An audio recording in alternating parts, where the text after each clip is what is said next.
இப்போ இருக்க இந்த மாடர்ன் உலகத்தில் எப்படி சொல்கிறதுனா குலதெய்வம் அப்படின்ற ஒரு விஷயமே வந்து எல்லாருமே மறந்துட்டாங்க. அந்த மரபணு அப்படின்றதே மறந்து போச்சு, நிறைய பேர்கிட்ட கிடையாது. இப்போ குலதெய்வத்தை கண்டுபிடிக்கணும் அப்படின்னா என்ன பண்ணணுமா? இப்போ எப்படி சித்தப்பா, பெரியப்பா, அண்ணன், தம்பி, அக்கா, தங்கச்சி அந்த மாதிரி முறைகள்ல தெய்வங்கள் பேர் மாறி இருக்கு இல்லையா? ஆனால் குலதெய்வம் அப்புறம் சிவபெருமான் இருக்க முடியுமா? கண்டிப்பாக இருக்கு.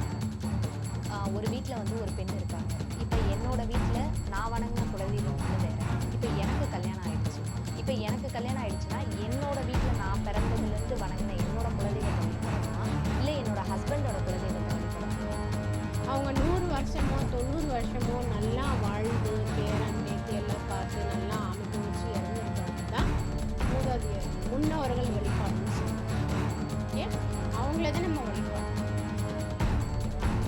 அந்த மாதிரி வழிபாடுகள் பண்ணும்போது அவங்களுக்கு சிறப்பான விஷயங்கள்லாம் இருக்கும். கோல்டன் சான்ஸ் பக்தி நேயர்கள் அனைவருக்கும் வணக்கம். நான் உங்கள் அபிநயா. இன்னைக்கு நம்ம கூட புதுக்கோட்டையிலிருந்து மாந்திரிகர் மற்றும் இயற்கை மருத்துவர் நசீமா அம்மா அவர்கள் தான் இணைஞ்சிருக்காங்க. வணக்கம் அம்மா. கோல்டன் சான்ஸ் பக்தி நேயர்களுக்கு மனமார்ந்த வணக்கங்கள்.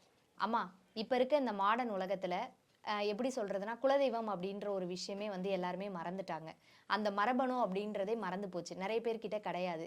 இப்போ குலதெய்வத்தை கண்டுபிடிக்கணும் அப்படின்னா என்ன பண்ணணுமா?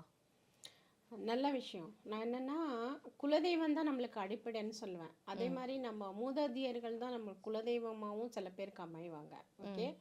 அப்போ எல்லாம் வந்து குழந்தைங்களுக்கு வந்து தாத்தா பேரோ பாட்டி பேரோ இல்லை வந்து அப்பத்தா பேரோ வைப்பாங்க. இப்போ யார் வைக்கிறாங்க சொல்லுங்க?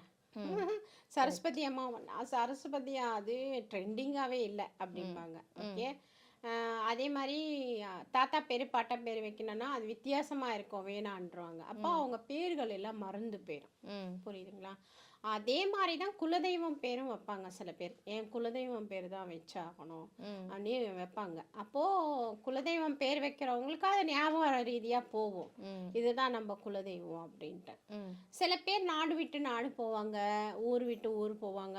ஏதோ ஒரு விஷயத்தை கொண்டு அந்த கிராமத்தை காலி பண்ணிட்டு அவங்க போக சூழ்நிலை இருக்கும். இப்போ அவங்களுக்கு எல்லாம் குலதெய்வம் எப்படி கொண்டு போவாங்க? காலப்போக்கில் மறந்துடுவாங்க. ஏன்னா அங்கலி பங்காளி எல்லாம் சேர்ந்து அண்ணன் தம்பி மாமா மச்சான் எல்லாம் சேர்ந்து தான் குலதெய்வம் வழிபாடு பண்ணணும் அப்படிங்கிறது பெரியவங்க அவங்க மனசுல வந்து உருவாக்கி வச்சிருப்பாங்க. இன்னும் இது ஒரு கான்செப்டாவே இருக்கும் அவங்களுக்கு. அவங்க வரலன்னா சாமி கும்பிடக்கூடாது, இவங்க வரலன்னா சாமி கும்பிடக்கூடாது. ஏன்னா அவங்க அந்த ஒற்றுமைக்காக அதை கொடுத்துட்டு போனாங்க. புரியுதா?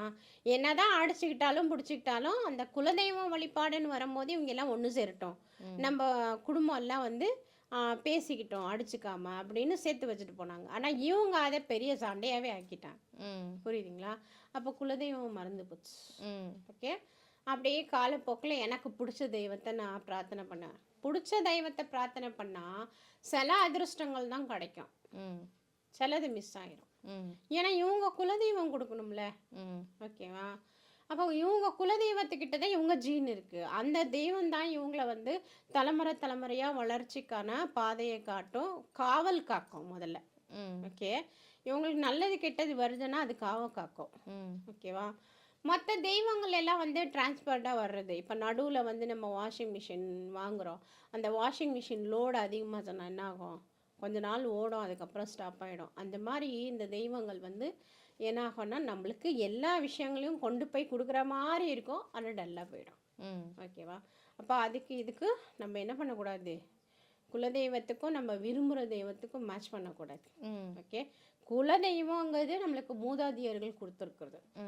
அதை வந்து ஒரு ஃபேமிலி, அதாவது கணவன் மனைவி 2 குழந்தைங்க இருக்குன்னா அவங்க கட்டாயம் குலதெய்வ வழிபாடு பண்ணணும். ஓகேவா? முன்னோர்கள் வழிபாடு பண்ணணும். முன்னோர்கள் என்ன எப்படி வழிபாடு பண்ணுறது? சில பேர் கேட்பாங்க, எங்கள் வீட்டில் என் வீட்டுக்காரர் இறந்துட்டாரு, சூசைட் பண்ணிக்கிட்டாரு, வழிபாடு பண்ணலாமா? கண்டிப்பாக பண்ணக்கூடாது. புரியுதுங்களா நான் சொல்கிறது? நினச்சிக்கலாம், அவங்களுக்கு ஏற்றது பிடிச்சது மற்றவங்களுக்கு வாங்கி கொடுக்கலாம், ஆனால் வழிபாடு பண்ணக்கூடாது. ஓகே. அவங்க 100 வருஷமோ 90 வருஷமோ நல்லா வாழ்ந்து பேரன் பேத்தி எல்லாம் பார்த்து நல்லா அனுபவித்து இறந்துருக்கிறவங்கள தான் மூதாதையர்கள் முன்னோர்கள் வழிபாடுன்னு சொல்லுவோம். ஓகே. அவங்கள தான் நம்ம வழிபாடு பண்ணணும். ஓகேவா? அந்த மாதிரி வழிபாடுகள் பண்ணும்போது அவங்களுக்கு சிறப்பான விஷயங்களாக இருக்கும்.